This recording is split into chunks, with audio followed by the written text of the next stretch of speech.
안녕하세요. 코인우먼입니다. 오늘은 2024년 9월 24일 화요일 오전 10시 36분 경입니다. 구독과 좋아요, 알림 설정 정중히 부탁드리면서 오늘 영상 시작하겠습니다. 주말에 해리스 부통령이 암호화폐 산업 성장 지원을 약속하면서 비트코인이 8,600만 원대까지 상승하다가 지금 다시 조정을 겪으면서 8,400만 원대에서 거래가 되고 있습니다.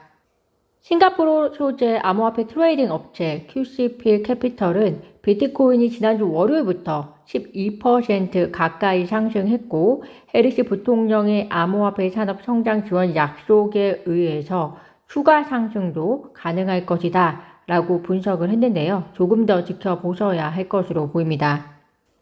암호화폐 펀드 EMC 랩스에 의하면 비트코인은 미국 연방준비제도의 50bp 금리 인하 이후에 상승세를 보이고 있으며 6.4만 달러에서 6.6만 달러 구간은 전고점 돌파 여부를 판단할 수 있는 중요한 구간일 것이다 라고 분석을 했는데요. 현재 코인 마켓캡 기준으로 봤을 때 6.3만 달러에 장착되어 있는 비트코인에게는 전고점을 다시 돌파하느냐 혹은 다시 하방으로 돌입하느냐에 있어서 중요한 기로점일 것으로 보입니다. 암호화폐 마켓 데이터 플랫폼 코인글래스 데이터에 따르면 비트코인이 6.5만 달러를 돌파하는 경우에 주요 중앙화 거래소에서 6.51억 달러 상당의 숏 포지션이 청산될 것으로 예상이 되고 반면에 6.2만 달러를 이탈하는 경우에는 12.42억 달러의 롱 포지션이 청산될 전망이다 라고 한 만큼 앞서 언급해드린 6.4만 달러에서 6.6만 달러 구간을 역시나 지지하는 데이터로 보여집니다. 그런데 비트코인이 2025년에 10만 달러를 돌파해도 인플레이션을 감안하면 2021년 고점 수준에 불과하다라는 이야기도 나왔습니다.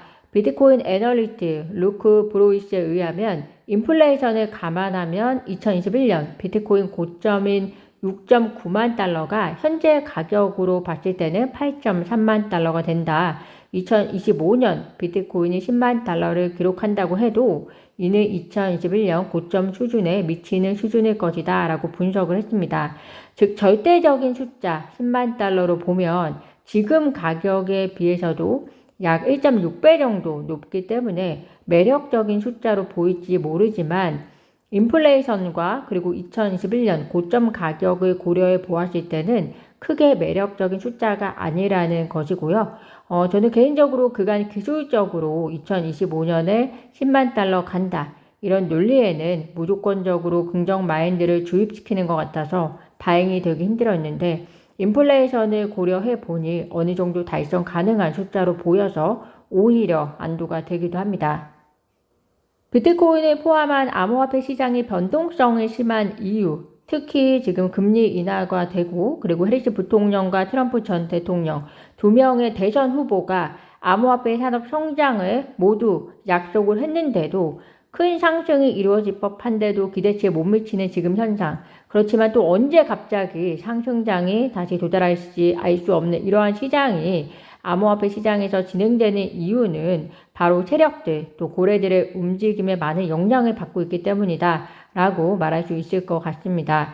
금융감독원으로부터 받은 자료에 의하면 업비트와 빗썸에 개설된 가상자산 계좌 770만 개 중에서 1억 원이 넘는 계좌 수는 전체 1%에 불과했는데 투자 규모는 전체 금액의 70%를 차지한다고 이야기를 하고 있고요. 또 전체 계좌의 0.04%에 불과한 고액 투자자들은 전체 투자액의 절반 가까운 47%를 보유해서 코인 시장이 주식 시장보다 쏠림이 심한 것으로 나타났다라고 분석을 하고 있는데요. 전체 계좌의 0.04%에 불과한 고액 투자자들의 움직임에 암호화폐 시장은 지금 당장은 움직일 수밖에 없게 형성이 되어 있다라고 생각할 수밖에 없는 대목입니다. 그렇지만 일부 개인 투자자들은 지금 당장의 변동성이 많은 시장을 보고 들어온 것이 아니라 코인의 미래 가치를 높이 사고 들어갔기 때문에 이런 시장에서도 동요되지 않고 중심을 잡아나갈 수 있을 것이다 라고 생각이 드는데요. 이런 중심을 잡기 위해서 다양한 정보를 흡수하고 또 개인적 분석들을 통해서 스스로의 투자에 신뢰를 부여하고 계시다 라고 생각을 하고 있습니다.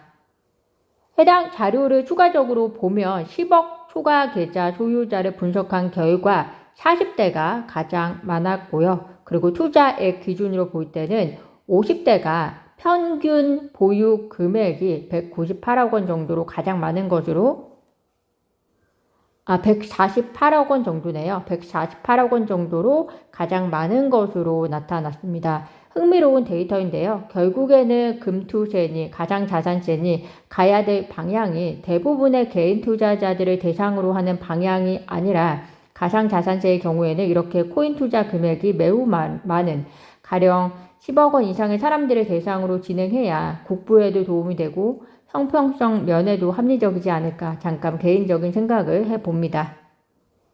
글래시노드 공동 창업자가 알트코인이 비트코인의 강세 모멘텀을 쫓아가는데 지난 5월 이후에 비트코인 가격이 3번이나 상승했음에도 불구하고 알트코인 시즌 조짐이 없었다. 다음번에는 알트코인 상승이 함께 일어날 것이다 라고 이야기를 하고 있습니다. 그래프에서 보시는 것처럼 5월 이후에 비트코인 상승 이후 알트코인 상승이 동반이 되지 않은 것으로 보이는데요. 그렇지만 이번에는 알트코인 시즌이 동반이 될 것이다 라고 예측을 하고 있는 것이니 알트코인 보유자 분들은 참고 정도 하시면 될 것 같습니다. 존 디튼 변호사가 유튜브 영상을 통해서 SEC의 법무팀이 리플 소송 과정에서 의도적으로 법원을 오도하고 비윤리적인 전략을 펼쳤기 때문에 개인이든 누구든 책임을 물어야 할 것이다 라고 폭로를 한 가운데 10월 7일 타임라인을 둔 항소에 대해서 계속해서 설전이 벌어지고 있습니다.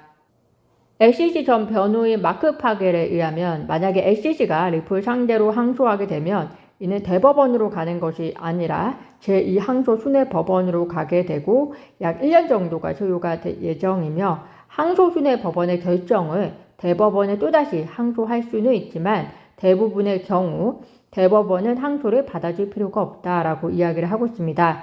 즉 SEC가 항소를 하게 되면 제2항소 순회법원에서 이 모든 소송이 이제 종결이 된다는 것이고요. 그러면 우리가 리플과 SEC의 소송이 SEC가 항소를 안 하면 10월 7일부로 완전히 종결되는 것 하나와 그리고 만약에 SEC가 항소를 한다면 2026년 초 정도에 완전 종결이 되는 것 두 가지 정도로 추정해 보실 수 있을 것 같습니다. 추가적으로 마크 파겔에 의하면 본인의 경험상 SEC는 선거 정치를 집행 결정에 고려한 적이 없다라고 합니다. 또 새 행정부가 이와 같이 계류 중인 집행 조치를 번복하는 것도 전례가 없는 일이기 때문에 항소 여부를 결정할 때 고려해서는 안 된다라고 이야기를 하는데요. 이게 무슨 말이냐면 쉽게 말해서 SEC가 항소를 할 때 이렇게 대선과 같은 선거를 고려해서 항소를 하냐 마느냐 이렇게 고려를 한 적도 없고 또 선거 이후에 새로운 행정부가 왔을 때도 SEC가 진행하고 있는 기존 집행 조치가 번복이 된 적도 없기 때문에 리플에 대한 항소가 현재 대선에 영향을 받지 않을 것이고 또 혹시 트럼프 중심의 새로운 행정부로 변경이 된다고 해도 이것이 항소를 하느냐 마느냐의 고려 요인이 아닐 것이다 라는 것입니다. 참고 정도 하시면 되겠습니다. 현지 시간으로 9월 24일과 25일 SEC 의장 게리 겐실러와 현재 SEC 위원들의 청문회가 있습니다. 우리나라 시간으로는 내일 이른 시간부터 청문회 관련 흥미로운 기사들이 나올 것으로 기대가 되는데요. 어떠한 내용들이 다루어질지 업데이트 드릴 수 있도록 하겠습니다. 오늘 제가 준비한 소식은 여기까지입니다. 오늘도 영상 시청 진심으로 감사드리고요. 구독과 좋아요, 알림 설정은 코인 우먼에게 큰 힘이 됩니다. 감사합니다.